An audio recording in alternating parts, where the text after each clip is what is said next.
Assalamualaikum warahmatullahi wabarakatuh. Saya Adinda Siti Salehah dengan NIM 4151801131 dari kelas penulisan karya ilmiah. Di sini saya akan mempresentasikan makalah dari tugas besar 2 yang telah kelompok saya buat dengan judul Analisis Pemanfaatan Teknologi Informasi dan Komunikasi untuk Perkembangan Pendidikan di Indonesia. Langsung saja, saya akan mempresentasikan makalah tersebut. Yang pertama ada abstrak. Di dalam abstrak terisi pengaruh teknologi dalam pendidikan anak bangsa. Teknologi informasi telah menjadi fasihan pengalihan buku, guru, dan sistem pengajaran yang sebelumnya konvensional. Dalam pelaksanaan pembelajaran sehari-hari, kita sering jumpai adanya pemanfaatan dari perkembangan teknologi dalam dunia pendidikan, seperti yang sering dilakukan oleh siswa, guru, mahasiswa, bahkan dosen, yaitu mengkombinasikan alat teknologi dalam proses pembelajaran. Namun, teknologi itu tidak hanya mendatangkan manfaat positif, tetapi juga dapat mendatangkan yang negatifnya. Perkembangan ilmu pengetahuan dan teknologi berdampak positif dengan semakin terbuka dan tersebarnya informasi dan pengetahuan dari dan ke seluruh dunia, menembus batas ruang dan waktu, yang pastinya nantinya akan dapat meningkatkan kualitas atau mutu pendidikan. Dampak negatifnya yaitu terjadinya perubahan perilaku, contohnya menjadi apatis terhadap lingkungan sekitar, dapat juga membuat pengguna menjadi kecanduan terhadap teknologinya. Adapun tujuan dari penelitian ini adalah untuk mengetahui pengaruh berkembangnya teknologi di dunia pendidikan. Dengan menggunakan metode kuantitatif, peneliti menyebar kuesioner berisi pertanyaan terkait penelitian yang akan diisi oleh mahasiswa dan siswa di Indonesia. Dari hasil penelitian tersebut akan didapat kesimpulan bahwa perkembangan teknologi informasi dan komunikasi telah memberikan pengaruh terhadap dunia pendidikan, khususnya dalam proses pembelajaran. Lalu, bab 1 pendahuluan. Yang pertama adalah latar belakang masalah. Teknologi informasi adalah teknologi yang tidak hanya pada teknologi komputer, perangkat keras maupun perangkat lunaknya yang akan digunakan untuk memproses dan menyimpan informasi, melainkan mencakup teknologi komunikasi untuk mengirim atau menyebarkan informasi, menurut Martin. Di zaman modernisasi seperti sekarang, manusia sangat bergantung pada teknologi.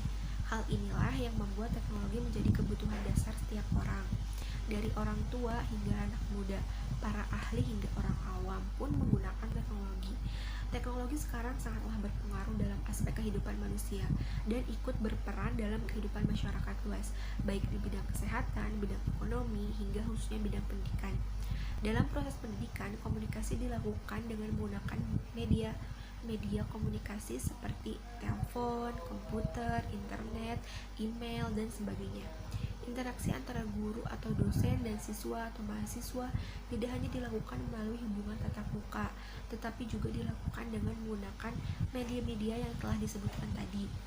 Dengan adanya teknologi informasi pada zaman sekarang ini, guru atau dosen dapat memberikan layanan tanpa harus berhadapan langsung dengan siswa atau mahasiswa.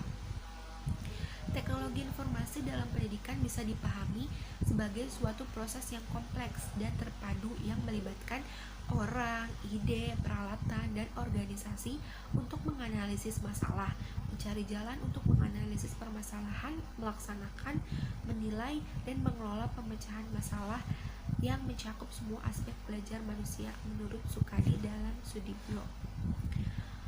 Namun, manfaat dari keberadaan teknologi dalam pendidikan tersebut ternyata belum bisa dirasakan oleh semua siswa maupun mahasiswa dari berbagai daerah secara maksimal. Masih ada segudang persoalan yang masih membayangi pendidikan, terutama pendidikan di beberapa daerah yang bisa dibilang sangat tertinggal dibanding dengan kota-kota besar di Indonesia. Namun di era sekarang, kesenjangan teknologi tersebut sudah mulai teratasi dengan berbagai teknologi informasi yang semakin canggih. Selain itu, permasalahan pendidikan yang mencuat saat ini adalah meliputi pemerataan kesempatan memperoleh pendidikan, peningkatan kualitas atau mutu pendidikan, relevansi dan efisiensi pendidikan.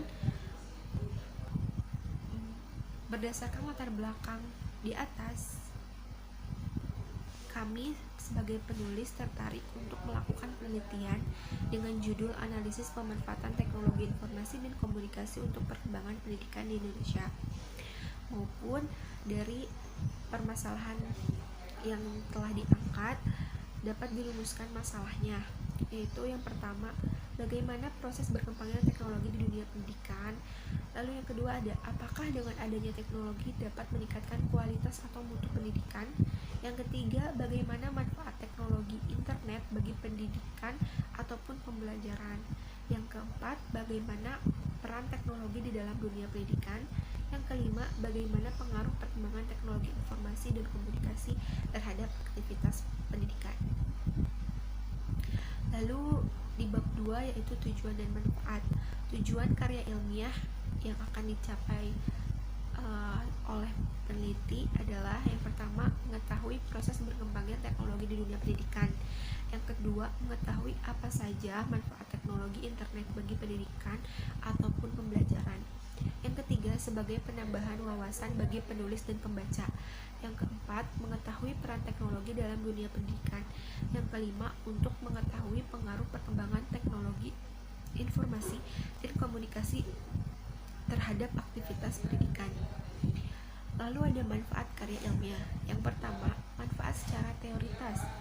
Secara teoritas, hasil penelitian ini bermanfaat bagi upaya mutu belajar ataupun pendidikan saat ini dan memberikan pemikiran teoritas terhadap dunia pendidikan, khususnya untuk pengaruh hasil belajar, kualitas pembelajaran. Yang kedua ada manfaat secara praktisis. Yang pertama, dapat bagi mahasiswa dapat meningkatkan dan mengembangkan pengetahuan, pemikiran, dan penalaran untuk terus belajar dalam dunia pendidikan. Yang kedua, dapat melatih gaya kemandirian, kekreatifan, dan intelektualitas sebagai peneliti.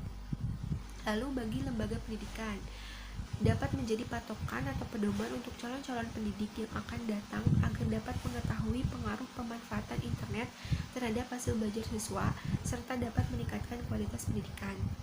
Lalu bagi lembaga pemerintahan, dapat menjadi patokan untuk mendekatkan teknologi atau mengembangkan pendidikan berbasis teknologi di berbagai daerah. Bab 3, metodologi. Tahapan metodologi. Metodologi penelitian adalah proses atau langkah ilmiah untuk mendapatkan data yang akan digunakan untuk keperluan penelitian. Langkah ilmiah harus berpedoman pada suatu ilmu pengetahuan untuk suatu tujuan dan kegunaan tertentu. Beberapa langkah yang diperlukan dalam menyusun penelitian sehingga penelitian tersebut bisa sistematis, yaitu melakukan proses identifikasi serta merumuskan masalah apa yang akan menjadi fokus penelitian, menyusun kerangka berpikir, melakukan perumusan hipotesis, menjelaskan dalam pembahasan masalah, dan menutup dengan kesimpulan juga saran. Jenis penelitian menggunakan metode penelitian kuantitatif. Metode penelitian kuantitatif menggunakan data numerik dan menekankan proses penelitian pada pengukuran hasil yang objektif menggunakan analisis statistik. Fokus metode kuantitatif adalah mengumpulkan dataset dan melakukan generalisasi untuk menjelaskan fenomena khusus yang dialami oleh populasi atau responden. Tujuan dari penelitian ini adalah untuk menjelaskan tentang pengaruh teknologi dalam dunia pendidikan. Ada atau tidaknya hubungan antara teknologi dengan pendidikan anak bangsa, serta melihat apakah semua siswa atau mahasiswa sudah dapat merasakan keberadaan teknologi dalam dunia pendidikan.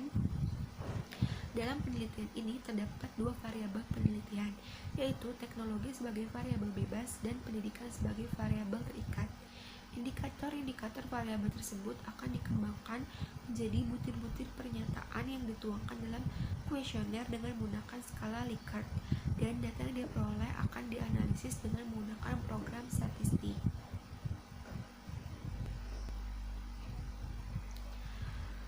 Lalu ada populasi dan sampel. Populasi yaitu keseluruhan subjek penelitian. Populasi adalah seluruh data yang menjadi perhatian dalam suatu ruang lingkup dan waktu yang telah peneliti tentukan. Populasi menurut Joko Subagio adalah objek penelitian sebagai sasaran untuk mendapatkan dan mengumpulkan data.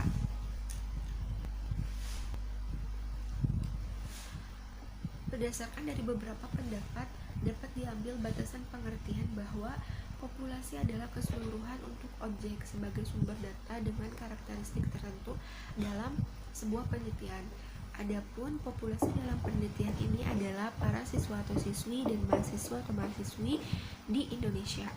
Hal yang dipertimbangkan dalam penentuan populasi ini adalah bahwa siswa atau mahasiswa adalah objek yang memiliki potensi dan kontribusi yang sangat besar dalam penggunaan teknologi. Yang kedua adalah sampel. Purposive sampling adalah teknik pengambilan sampel yang digunakan oleh peneliti jika peneliti memiliki pertimbangan-pertimbangan tertentu di dalam pengambilan sampelnya. Sampel adalah sebagian atau wakil populasi yang diteliti. Pada peneliti pengaruh teknologi dalam pendidikan anak bangsa, peneliti menggunakan teknik pemilihan sampel purposive sampling. Teknik ini dipilih dengan tujuan sampel yang diambil dapat mewakili karakteristik populasi yang diinginkan. Di Indonesia, jenjang pendidikan dibagi menjadi 3, yaitu pendidikan dasar terdiri dari SD, SMP, pendidikan menengah terdiri dari SMA dan SMK, pendidikan tinggi terdiri dari diploma, sarjana, magister, doktor. Untuk itu, sampel yang diambil adalah sekelompok siswa yang berada pada tingkat SMA dan mahasiswa yang dianggap mampu mewakili karakteristik populasi yang terdiri dari 50 siswa SMA dan 100 mahasiswa. Instrumen penelitian. Instrumen penelitian adalah alat atau fasilitas yang digunakan oleh peneliti dalam mengumpulkan data penelitian agar pekerjaannya menjadi lebih mudah dan baik, dalam arti lebih cermat, lengkap, sistematis, sehingga lebih mudah untuk diolah. Menurut Sugiono, instrumen penelitian adalah suatu alat yang digunakan untuk mengukur fenomena alam maupun sosial yang diamati. Dapat dipahami dari beberapa pengertian bahwa instrumen merupakan suatu alat bantu yang digunakan oleh peneliti dalam menggunakan metode pengumpulan data secara sistematis dan lebih mudah. Dalam penelitian ini, alat pengumpul data yang digunakan adalah non-test, yakni berupa angket atau kuesioner. Pertanyaan atau pernyataan dalam angket diukur dengan menggunakan skala Likert, yaitu suatu skala yang digunakan untuk mengukur sikap, pendapat, persepsi seseorang atau sekelompok orang tentang fenomena sosial. Jawaban dari setiap item instrumen tersebut memiliki gradasi dari sangat positif sampai dengan sangat negatif, yang berupa kata-kata seperti tidak pernah, sering, sangat sering, tidak berpengaruh, berpengaruh, sangat berpengaruh, tidak setuju, setuju, sangat setuju.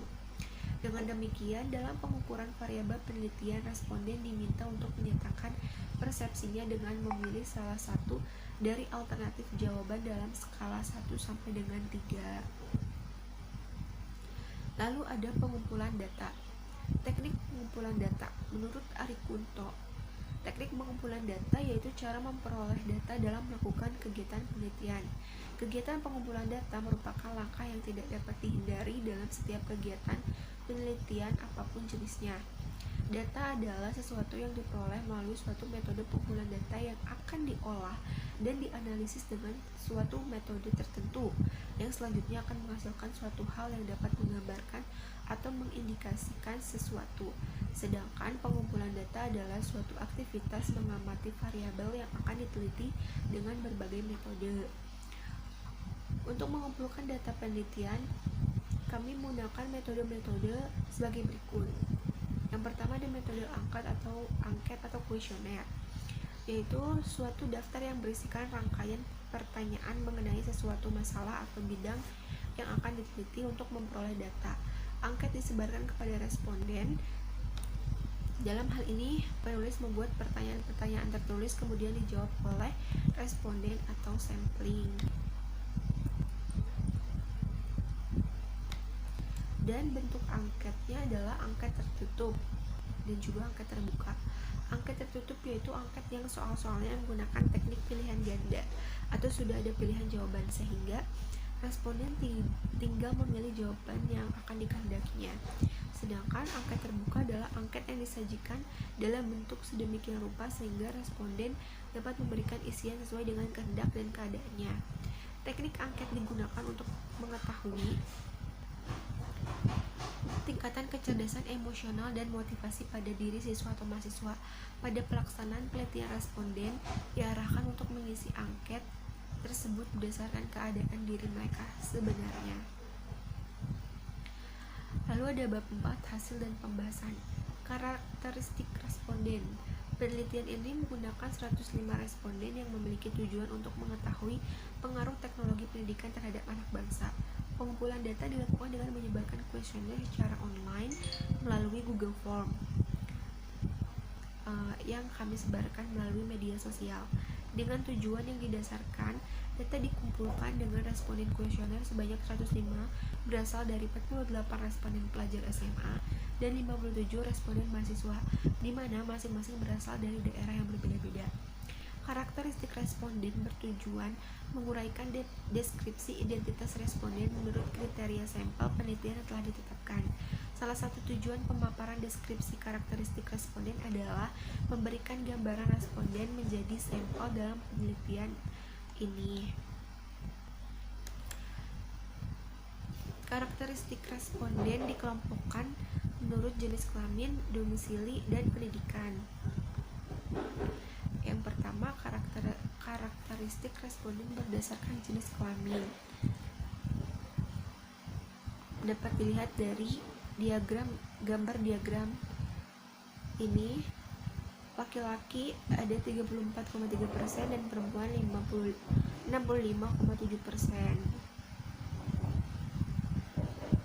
Jadi dapat disimpulkan jumlah responden perempuan lebih banyak daripada responden laki-laki.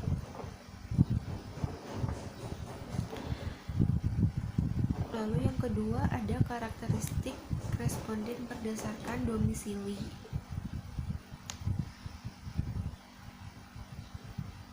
Dapat dilihat dari tabel di sini. Berdasarkan tabel di atas, hasil olah data mengenai karakteristik responden menurut domisili, maka dapat diketahui jumlah responden yang dominan adalah responden dari daerah Bekasi, yakni sebanyak 30 orang atau sebesar 29%. Sedangkan di 13 daerah responden paling sedikit hanya 1 orang atau sebesar 1%. Yang ketiga ada karakteristik responden berdasarkan pendidikan. Dari diagram karakteristik responden menurut pendidikan, jumlah terbanyak yang mengisi kuesioner adalah mahasiswa sebanyak 57 orang atau sebesar 54,3%. Sedangkan untuk responden jenjang SMA hanya beda sedikit saja, yaitu sebanyak 48 orang atau sebesar 45,7%. Lalu ada hasil pengumpulan data. Dari kuesioner yang disebar terdapat 8 survei pertanyaan untuk memperoleh informasi yang dibutuhkan dalam penelitian ini. Yang pertama ada pertanyaan seberapa sering responden menggunakan teknologi untuk mencari informasi seputar pendidikan. Dari diagramnya, tanggapan yang diberikan sebanyak 44,8% responden menjawab sering dan 55,2% responden menjawab sangat sering dalam menggunakan teknologi untuk mencari informasi seputar pendidikan. Lalu ada kuesioner yang kedua, survei yang kedua, tanggapan responden tentang apakah peran teknologi penting dalam dunia pendidikan. Dari diagram dapat dilihat peran penting dalam dunia pendidikan. Sebanyak 66,7% responden menjawab sangat penting, lalu 32,4% responden menjawab penting, dan 1% responden menjawab tidak penting. Lalu ada survei yang ketiga, seberapa besar pengaruh teknologi membantu responden dalam pendidikan. Dapat dilihat dari diagram,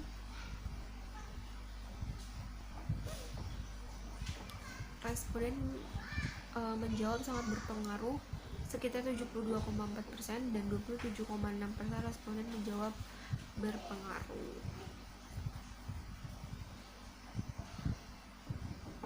Lalu survei yang keempat, apakah teknologi dalam pendidikan mempermudah dalam mencari informasi? Dalam diagram dapat dilihat 71,4% responden sangat setuju dan 28,6% responden menjawab setuju. Sebanyak 75 orang responden sangat setuju dan 30 orang responden menjawab setuju bahwa teknologi mempermudah dalam mencari informasi. Lalu survei yang kelima, apakah Anda setuju jika perkembangan teknologi dikatakan dapat meningkatkan kualitas pembelajaran atau pendidikan? Dapat dilihat dari diagram bahwa 53,3% responden menjawab setuju dan 44,8% menjawab sangat setuju terkait perkembangan teknologi dapat meningkatkan kualitas pembelajaran. Ada 1,9% responden yang menjawab tidak setuju. Berarti dari 105 orang responden, 56 orang responden menjawab setuju dan 47 responden menjawab sangat setuju dan sisanya yaitu 2 orang menjawab tidak setuju.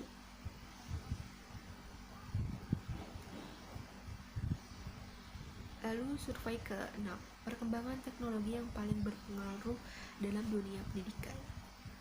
Di sini kami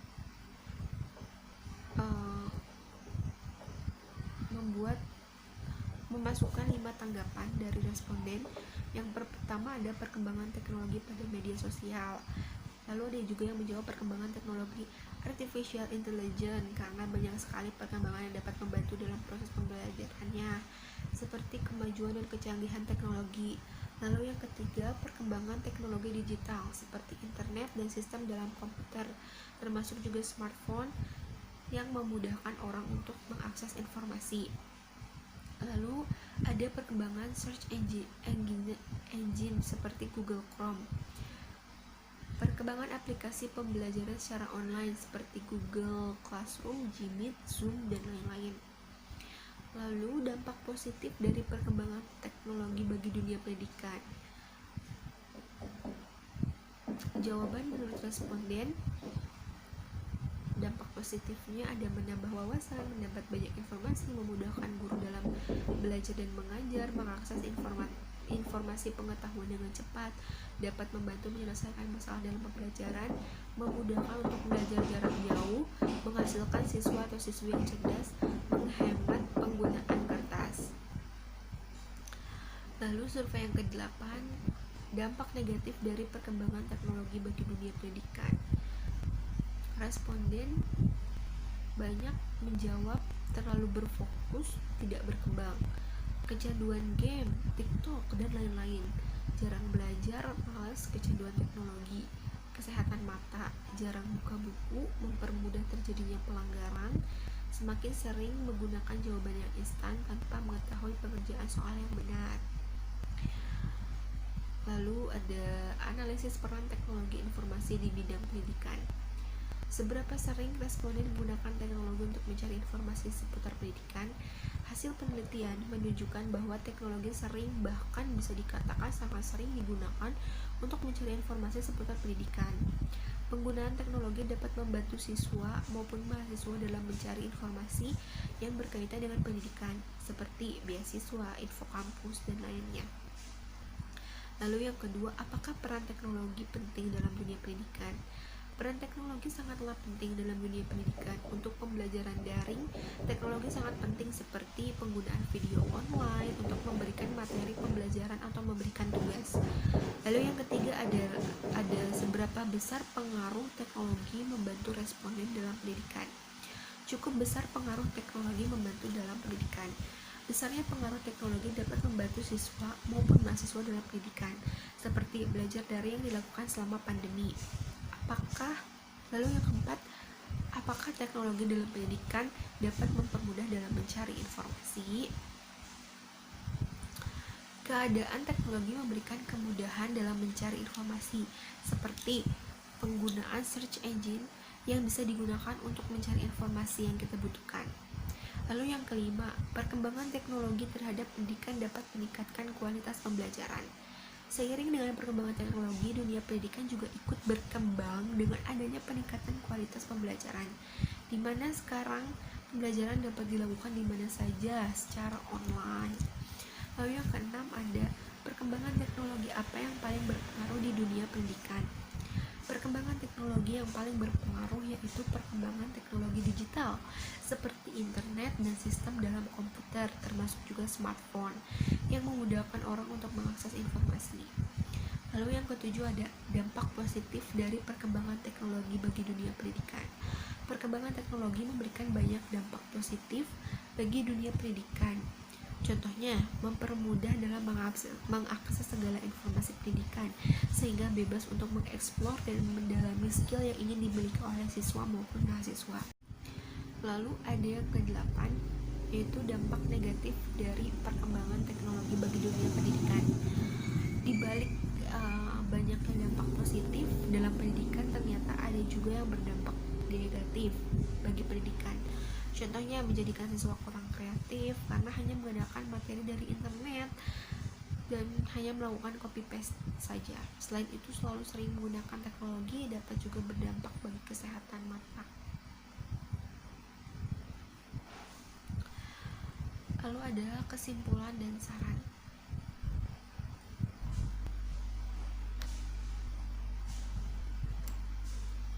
Kesimpulannya dari makalah ini adalah kemajuan ilmu pengetahuan dan teknologi, khususnya dalam teknologi informasi dan komunikasi, telah membawa dampak luas dan perubahan yang begitu cepat terhadap semua aspek pendidikan. Pendidikan merupakan bagian yang sangat penting. Melalui pendidikan yang dikelola dengan baik, dapat melahirkan sumber daya manusia yang memiliki kompetensi dan kualitas yang tinggi. Dari hasil penelitian yang telah kami lakukan, didapat beberapa kesimpulan. Yang pertama, perkembangan teknologi informasi dan komunikasi telah memberikan pengaruh terhadap dunia pendidikan, khususnya dalam proses pembelajaran. Yang kedua, peran teknologi dalam dunia pendidikan dapat meningkatkan kualitas serta mutu pendidikan. Yang ketiga, peran teknologi dalam dunia pendidikan sangat penting bagi pihak pengajar maupun pihak yang diajar. Saran yang kelompok kami sampaikan untuk para pembaca, yaitu dengan adanya penelitian ini diharapkan pemerintah, lembaga pendidikan menjadikan penelitian ini sebagai bahan evaluasi untuk lebih meningkatkan mutu pendidikan dengan bantuan teknologi. Sekian presentasi dari makalah tugas besar 2 ini. Mohon maaf bila masih banyak kesalahan dan kekurangan. Wabillahi taufiq wal hidayah. Wassalamualaikum warahmatullahi wabarakatuh.